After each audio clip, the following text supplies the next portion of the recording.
Hi there, it's December the 6th, and today we are looking at a whole book of the Greek scriptures in one go. We're looking at the second letter of John. The second letter of John, written probably by by the apostle who wrote the first and the third letters of John. This letter is addressed to someone who's called the elect lady, or the chosen lady.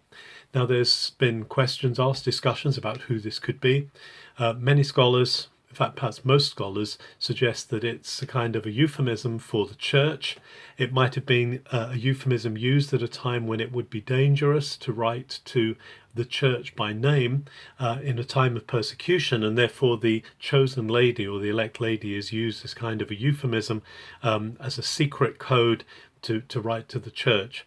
Some people ask if it could be a lady called Kyria, which is unlikely because Kyria is just the Greek for lady or miss or Mrs. kind of thing. And so it's unlikely that it's going to be a lady called Kyria, but it could be one member of the congregation that John is writing to. Some people have even wondered, although there's not much basis for this, whether he could be writing to Mary, the mother of Jesus, as a chosen lady herself. Whoever the addressee is, John has a particular reason in mind for writing this letter. He's grateful for the news that the people in the church he's writing to have continued in the true faith of Jesus the Messiah. And this is in spite of there being dangerous teachings going out into the Christian church about the nature of Jesus. Now, this came up in 1 John a lot already. Here it's even more of an issue. And John is basically speaking against those who are teaching what's called a docetic or a Gnostic version of Jesus not having come in the flesh, but just being an appearance. Now, this comes out of a position that says that God had not created the world, that the world had been created by a sub-God who had created something evil. And therefore, in their understanding, there was no way that Jesus could become flesh, because flesh was evil, matter was evil, and Jesus couldn't sully himself with flesh. So the appearances of Jesus were just that. They were appearances. He was kind of a phantom. He was or a spirit dressed as Jesus, but he wasn't a real man. And this is what John is combating. John is combating the fact that Jesus is come in the flesh. And remember, at the beginning of his gospel, John writes, the word became flesh and lived among us. He's very careful to use that Greek word sarx. It's sarx egeneto. He became flesh. And so he's saying, be careful of those who are teaching this stuff, because they are actually, he goes as far as to call them anti-messiahs, antichrists. They've gone out into the world and they're speaking against the one who truly is God come in the flesh.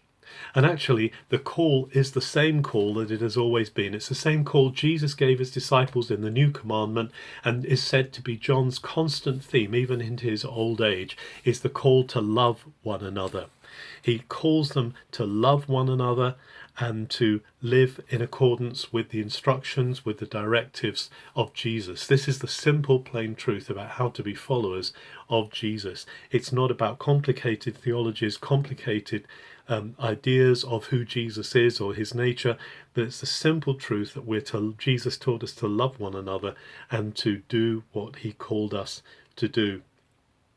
If anyone, he says, is doing stuff on their own, if anyone is acting solo, if anyone is coming up with new ideas off their own bat, then he says we're not to listen to them, because actually there's a common understanding. Whoever abides in this teaching that John is bringing abides in the Father. It's those words, abides, stays in, remains in the Father and the Son.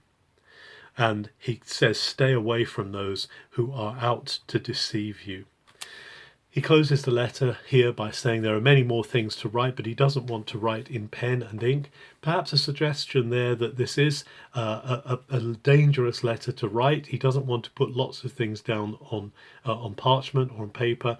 He'd rather say them face to face, maybe because so that there's not written evidence. We can't be sure of that, but he does want to speak face to face, which is actually always the best way of communicating, so that we can hear the tone of voice, so that we can see the heart coming through the features, coming through the face. And then at the end, the very last thing is he says, the children of your chosen sister send you greetings. And that means the other church that he's writing from, the church that he's part of, another chosen lady, as it were, part of the Church of Jesus Christ. So today, for us, the call is clear from 2 John. Love Jesus, follow what he tells us to do. Don't get caught up in strange myths and ideas about Jesus. Jesus is truly come in the flesh, and if we abide in him, we abide in the Father, and we have that life unlimited. Have a very good December 6th.